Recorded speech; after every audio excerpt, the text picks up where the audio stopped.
How's it going today?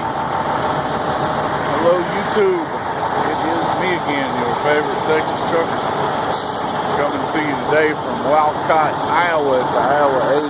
Got the museum right over there, big blue, empty deck. It's not a good thing. I ain't too happy about it. The hell you do, right? Been a pretty bad run for me this week, and just is what it is, you know. I've had a lot of really good weeks back to back, so I don't really have any complaints, man. But well, this week here did me in for sure, and I've almost got all my savings built back up so I can wipe it back out again, and really kind of needed a good week this week. Just kind of put $500-600 more in there, you know, and it just ain't happening. But anyway, I'm kicked back here at Walcott, Iowa, and I left out. What was I at? Left out from home. Look, man, dude, I don't even know what the hell I've done the last couple of days, man. Shit, man. I can't even remember what the hell I've done. Anyway, I've only delivered 3 loads. And delivered one of them on Monday. That one paid, you know, fairly decent. It wasn't a great load, wasn't a bad load. Picked up another load and took it up there to Kansas. Picked up a load from Kansas and brought it up here to Iowa. And then I was supposed to pick up another load, a load of glass. That fell through. I got there to the pickup, and it's a JB Hunt load, you know, and we have a lot of bad experiences with JB Hunt. And you know, as long as there's no detention time, and as long as everything, you know, runs smoothly, JB Hunt is fine to work with. But if you have detention charges, JB Hunt's not going to pay them. And I don't know, maybe other people have better experiences with them, but Triple C, we get screwed out of the detention time. And anyway, this was a JB Hunt load, and I took the load, paid $2,200 going down to Colorado, $2 a mile, all 46,000 pounds of glass, needed to be tarped. Wasn't a really great rate, you know. I typically don't tarp for less than $2.25 a mile, but it was glass. I've never hauled glass before, so I was curious to see this and to do it, you know. And so anyway, I get there to the plant at 11 o'clock, and they tell me my appointment's for 3:30. So I got to sit there till 3:30. 3:15 comes around. I go in there and check in again. They tell me, well, you know, we're behind, and it's going to be probably 4:30 before we get to you. So I'm not happy about it, you know, but. And at the time, I really wasn't thinking that it was JB Hunt. If I'd have known it was JB Hunt, then I probably wouldn't let this go on as long as I did. But anyway, I wasn't real happy about it. But at about 4 o'clock or so, they put me in a dock. I sit there for 2 hours. 5:30, ain't nobody around. Nobody knows nothing. I try to get people to tell me what's going on. Nobody will tell me nothing. All they tell me is they're short-handed. They're behind schedule. So anyway, about 5:45 comes around. I walk down to the shipping office, and by now I'm getting a little bit aggravated, you know. I don't like waiting around. Waiting around costs time. I've already wasted an entire day, and I get there and they're like, you know, we may not even be able to get to you today. You know, we're probably not going to get to you today, and if we do, it's going to be several hours before you get out of here. I wasn't having it, you know. Call me wrong if you want to, but I wasn't having it. You know, I know JB Hunt's not going to pay the detention. I don't even have to ask. You know, I know it's not going to happen. They've screwed us at least 3 or 4 times already. So, you know, there wasn't even really a question about that. I wasn't willing to go through the bullshit, you know. So I called up and told them, take me off the load. I'm done with it. I'm leaving. Go to Walcott. And so this is where I'm sitting at, and it's probably where I'm going to be at for the next couple of days. And you know, just is what it is. You know, I'm not happy about it, but I don't have anybody to blame really but myself. You know, I should have paid attention to who was brokering the load, and I probably wouldn't have took it. Should have paid attention. Well, I don't know that the appointment time was even on there, but if I'd have known it was a 3:30 appointment, I wouldn't have taken it. It's too much shit, you know, to go through. So here I sit with an empty deck. Hopefully I can get a load out here tomorrow. I'm not really hoping for it though. I'm probably gonna be here all weekend.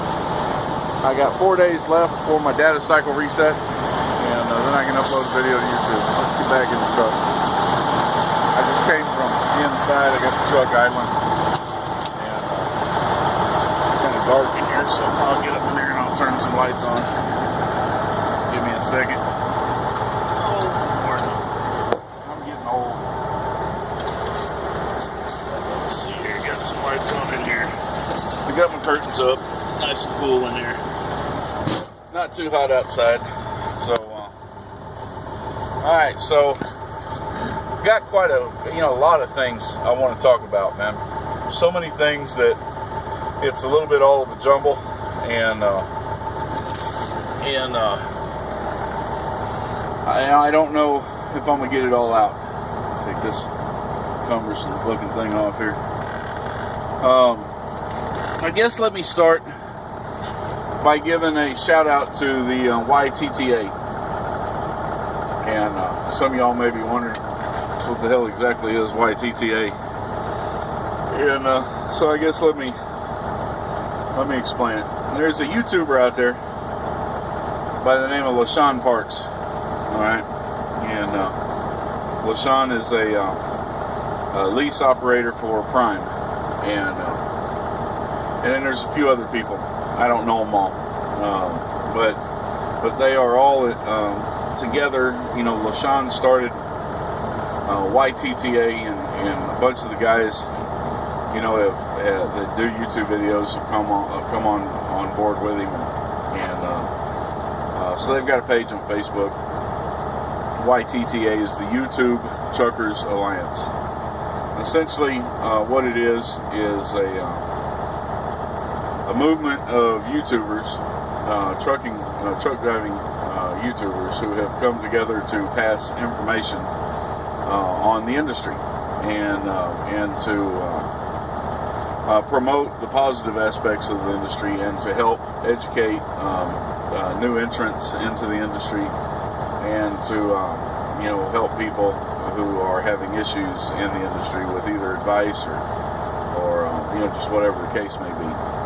And of course, y'all know that's what I've been about since almost the time I started this stuff. From the very beginning, 3 years ago, almost 3 years ago. Has it been 3 years already? Shit, what month is this? This is, I don't even know what month it is. Is this August? August. Yeah, it's August. Hey, my wife's birthday is on the 20th. So, not quite 3 years, but almost 3 years. I guess December of this year will be 3 years since I started doing YouTube videos, and a lot of you guys, you've been here with me from the beginning of it, man, and you know that I'm all about passing information around. And so that's what the YouTube Truckers Alliance is about. They've got a page, 2 pages actually, on Facebook: YTTA Network and YTTA Affiliates. And and I'm on both pages. I don't do anything on YTTA Network because only a select few people have the clearance or the ability to create posts on that page, and I'm not one of those people. So if I do a post, in the YTTA network, I put it up on YTTA Affiliates. So anyway, I just wanted to kind of put a plug in there. I like what they are doing, and I like what they are about. So I'm gonna put my attention there for a little while and see how it works out. You know how I am. I'll support anybody that I think is doing a good thing, and if it turns out that I don't like it later, I'll bump it on down the road. No hard feelings.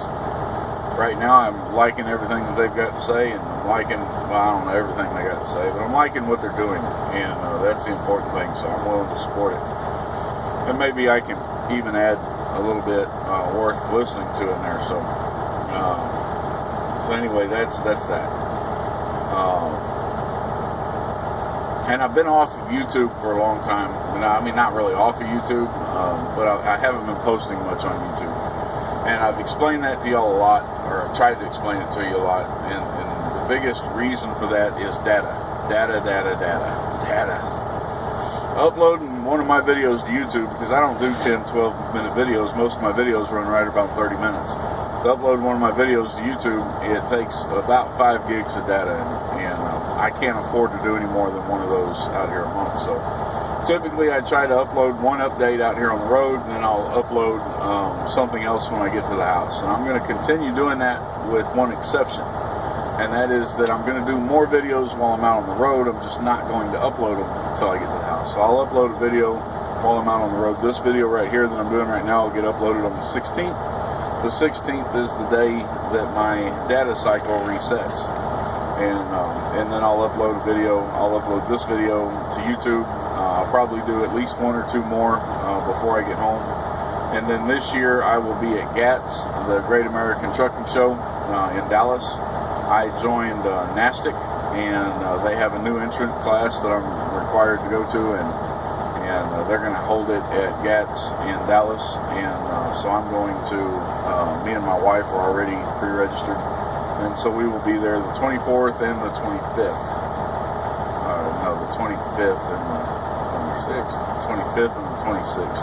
So I'll be home on the 24th, and then we will do GATS on the 24th. The 24th is just going to be all class. Then the 25th, we're going to bring the kids up there, run around. So if y'all are going to be there, let me know. Let me know where you're going to be.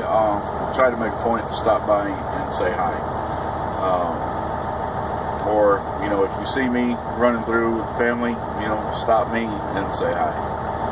Alright, so there's that. Let's see here.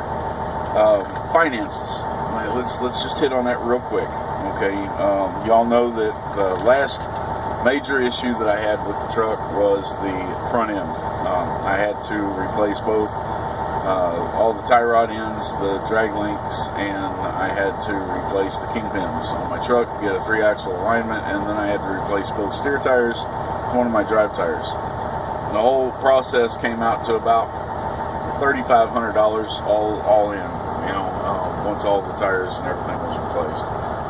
And that hit me pretty hard, man. I wasn't really expecting that. I was saving up money to do this air conditioner modification. What I'm going to do is I'm going to take a RV air conditioner. More than likely, I got to get some measurements off the cab, off the outside cab, because the Polar Cub that I'm planning on installing on the roof, it takes up 4 foot long by 2 foot wide of real estate up there, and I'm not positive I've got that much room on the roof up here, so I got to measure it out and make sure I got that much room. If I don't have that much room, I'm going to have to go up on taller, uglier air conditioners, but I got to do what I got to do. This truck's got to stay cool. Right now it feels okay, but you know, it's got to stay cool. So that kind of wiped me out, you know. I mean, it hit me pretty hard. I was right on the verge of pulling the plug on getting my own trailer, and I was looking at the possibility of maybe getting another car. Like y'all, I told y'all a long time ago, my son turned, my older son, Robert, when he turned 17, he got his driver's license. I gave him my car, and of course that left me without a car. And he needed it, you know, because he works. He's a cadet at the fire department, and you know, getting up and getting him to school all the time was really hard on my wife. And you know, and then he's got a job, and she was having to take him to work at his job, and then pick him up and take him to school and pick him up, and you know, and all that. And he's just got too much going on right now, and he needed the car, you know, and he's done great. You know, he deserved the car. You know, he deserved it. And so I gave him my car, but that left me without a car. And that's kind of put us in a pinch. Hold on one second. I am thirsty. I'm thirsty as crap. So hold on one second here. So, you know, what I want to do now is I want to buy a Jeep. And I want to buy an older Jeep, kind of keeping with the trends here. You know, I like the older trucks, so I want to stick with that. I want to get an older Jeep, so I'm looking for something like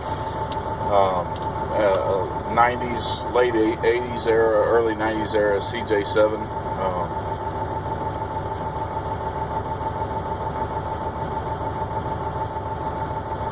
The two-door body. It doesn't have to have a hard top. It doesn't even have to have a soft top. Of course, I'd at least rather have at least a soft top, but it doesn't have to. And so I was trying to get one. It doesn't have to be in great condition. I want the body to be in clean condition, but it doesn't have to be in great condition. I plan on doing a lot of work to it anyway. But so I had those plans, and then this front end stuff went out, and it wiped me out. I mean, it wiped me out good. So no trailer, no air conditioner, no car. Instead, I've been building that back up again. I've got it built back up, about another $2,000 in the bank again. Last week, this paycheck I just got today, this is Friday by the way, the paycheck I just got today was 2,157 miles on 2,134 miles. $2,157 on 2,134 miles. That was my take home. It was after, you know, Triple C gets its 20%, so they take out all my fuel, my cash advances, which I took a couple cash advances, and they take out my insurance and all that stuff. And then the paycheck before that was 2,600 and I don't remember, 2,600 and some change. I don't remember. Paycheck before that was 2,500 and some change, and the paycheck before that was 2,700 and some change. So I've had some really good paychecks. This paycheck right here, it's fucking trash, man. Day before yesterday, I delivered a load in Olathe, Kansas, right outside of Kansas City, and nothing. Couldn't get reloaded for shit. So I ended up sitting there a day and a half before I got a reload, got a 34-hour reset in, and then I got this load. I came up here, so I drove it up and I delivered it. Now I'm sitting again. You know, I'll probably end up with another fucking 34-hour reset, and that kicked my ass. We'll talk about that later, because that's one of the subjects that I want to talk about, is making money out here as an owner operator, and I'm going to cover that. I'm going to cover what happens when you can't get a reload, and what to do about it. So we're not going to hit on that too much. Just know that it was a shit week. And anyway, this load that I just lost as I walked out on it, this $2,200 load was going to start my next week off with $2,200, and I lost it. So this next load, this next week, is going to be shit. So I'm going to have two really bad paychecks. I'm expecting this paycheck for this week right here, the one that I just finished today, I expect it to be probably around $1,500–$1,600, somewhere in that vicinity. I'm not sure exactly. Somewhere around $1,500–$1,600. That's what I expect it to be. Next week's paycheck, and I ain't no telling. You know, it all depends. You know, Tana's trying to get me a reload for tomorrow. She said there's a couple of them that were on the board. I haven't looked at the board myself. I have access to a load board, but I haven't looked at it. I'll do that tomorrow. But she said that there was a couple things on the board she wanted to call on, but the brokers weren't answering, so she's going to try again in the morning. Maybe I'll get something, maybe I won't. I in the air, and I just really don't know. So if I get something that delivers Monday, even if it's only a $800-900 load, you know, it still covers all of my expenses from C for the week, and it'll start me off in the positive. You know, so next week could turn into, you know, a $2,000, $1,900 week. I don't see it being much better than that, but it could be. And then hopefully after that I'll get back into my cycle. I'm going to lose a little bit when we hit the 24th. 24th I'm going home. 25th we're going to Gats. The 26th we're going to Gats. And then the 26th, after we leave Gats on the 26th, we're going down to Houston to see my mom. We'll stay there till that Sunday, come back, and I'll roll back out Monday. And so that's kind of the current plan where that's going on. So I'm going to lose a little bit that week, but I'm not too concerned about it. We'll make it back up. Like I said, things have been going good. I don't have any complaints there. Trying to make small modifications to the truck as I can. I've got a LED, the step rear facing fender LED light, the flasher and the marker light is going out. So I think I'm going to end up having to replace it. May do that tomorrow. Depends. At some point this weekend, I'll probably tear it down, pull all the wiring out of it, make sure there's no breaks in the harness, and hope see if it's a wiring issue first. And if it's not a wiring issue, then I'll pull it out and replace it. So, but the problems I've been having with the truck, you know, knock on Kenworth, is so far really minor. And hopefully it stays that way. Pray that nothing major happens and that I don't have a catastrophe occur, because I've still got a lot of things I'm trying to save up for, and a lot of things I'm trying to do. I really, really wish I could find a Jeep that ran and it was moderately affordable. You know, everything I've found so far has been way overpriced, and I just, you know, luck hasn't been with me. You know, so it is what it is. Air conditioner.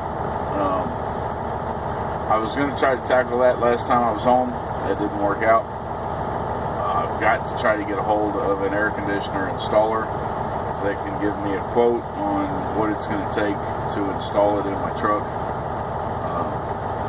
I've played with the idea of maybe doing the install myself in order to save some money. I just don't know that I'm confident enough to fuck with that kind of shit. But you never know with me. You know, I'll tear into anything, so you never know. We'll just have to see. But I do have the money together to do it. I just need to get the time and need to get the installer together where I can take care of it. So there's that. I've got a couple major topics, and I guess, you know, we're going to cut this short here. So this is really just an update. I've got a couple of major topics that I want to cover in some later videos. Some of these I'm going to do on Facebook Live. So, you know, if you're not following me on Facebook right now, man, come look me up, you know. It's the fastest way to find me on Facebook. I just got a damn low battery message. Fastest way to find me on Facebook is by my email, which is s.neil, s.neill@yahoo.com. And, you know, if you want to come follow me on Facebook, see what I'm doing there, you won't miss out on any of the videos. I'm still going to be doing YouTube videos. Like I said, I'm going to try to do at least a couple a month. But I'll be doing a lot of stuff on Facebook. So, you know, so look me up. And I want to talk about buying a truck. All right, not renting a truck, not leasing a truck, not doing a lease purchase, but buying a truck. So I want to talk about that. That's going to be one of the subjects that I cover in upcoming videos. Now, it may be on Facebook, it may be here, I don't know. I also want to talk about being profitable as an owner-operator, okay? And some of the things, the traps that we fall into that keep us from being profitable, okay? Again, that may be here, it may be on Facebook. One thing is for sure, and that's that I want to change some of the way that I do YouTube. I don't know what I'm going to do yet or how I'm going to do it, but I know that I do want to make a change in how I do YouTube. So any suggestions, ideas, I'm open. Meanwhile, you know, this thing going to be posted for a few days now. By then I'll probably have a couple more made. You know, meanwhile, y'all check out YTTA, YTTA affiliates, YTTA network. Check those out, and we'll catch you later on, man. Peace out.